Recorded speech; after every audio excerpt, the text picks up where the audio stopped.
Aka, assalomu alaykum. Menga yana animdan bering. Aytgancha, o'tgan safargichi sal cho'g'i kamroq shekilli. Unchalik bo'lmadi. Nimalar deyapsan? Men har bitta paketnichi alohida maxsus tarozida o'lchayman. Yoqsa ol, yoqmasa katta ko'cha. To'xting. Mayli, qancha bo'lsa ham bering aka, bo'lmasa o'lib qolaman.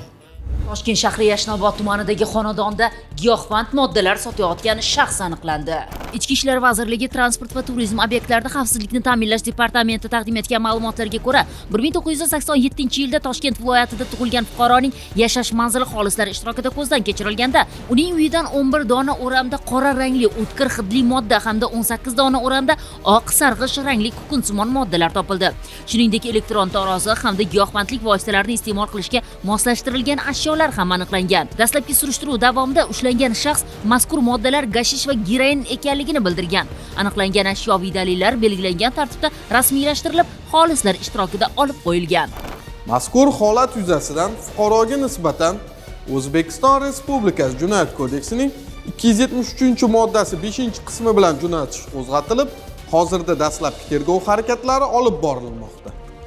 Qush uyasida ko'rganini qiladi degan naql xalq tilida juda ko'p marta ishlatilgan va juda ko'p bor o'z isbotini ham topgan.